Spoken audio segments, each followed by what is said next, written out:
हीरापुर नाम का एक छोटा सा गांव था। इस गांव का सबसे अमीर आदमी था धनपत राय। वो गांव का जमींदार भी था और गांव का इकलौता ढाबा भी उसी का था। गांव में जो भी बाहर से आता या जिसे घर का खाना पसंद नहीं आता था, सबको मजबूरी में धनपत के ढाबे पर ही आना पड़ता। लेकिन धनपत बहुत लालची और घमंडी इंसान था। खाने के दाम ज्यादा, नौकरों पर गुस्सा और गरीबों से सीधी नफरत। सेठ जी कुछ खाने को दे दो, बहुत भूख लगी है। पता नहीं कहां से ये भिखारी लोग आ जाते हैं। चल भाग यहाँ से, सुबह सुबह दिमाग खराब कर दिया।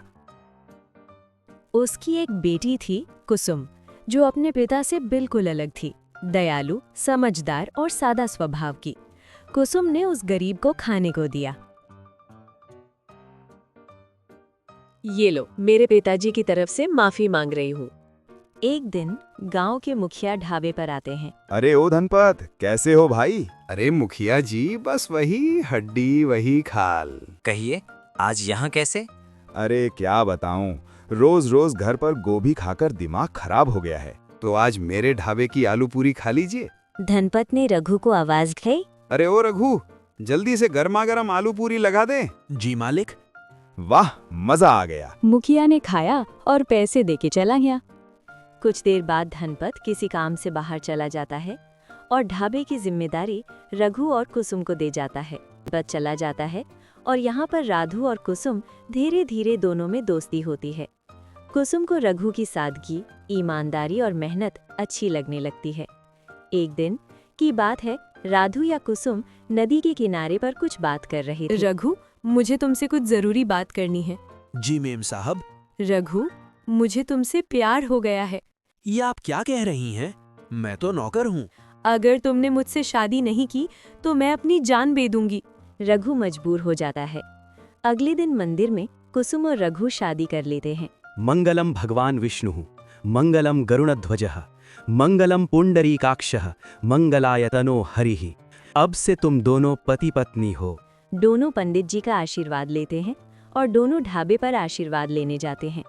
धनपत गुस्से में धनपत राय दोनों को घर से निकाल देता है। अब यहीं से शुरू होती है संघर्ष की शुरुआत।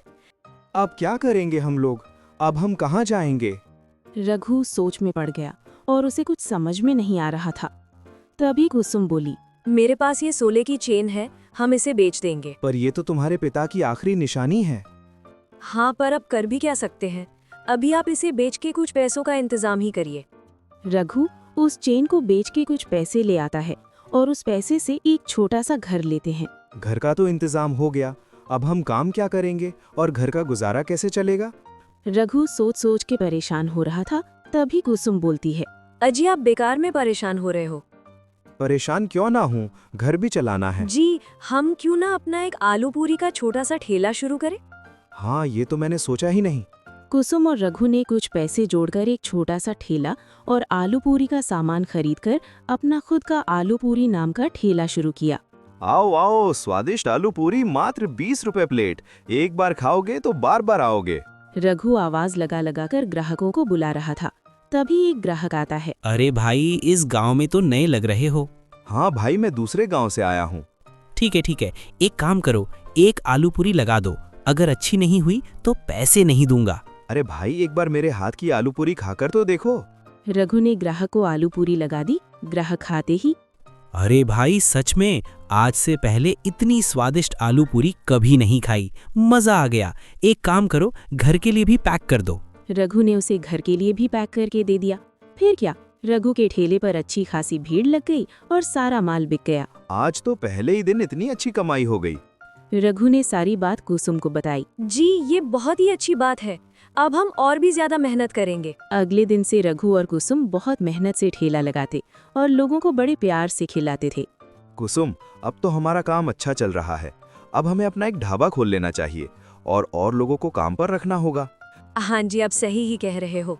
रघु और कुसुम ने अपना ढाबा खोल दिया और ढाबे का नाम रखा स्वादिष्ट आलू पूरी। इसी प्रकार दोनों की जिंदगी चल रही थी।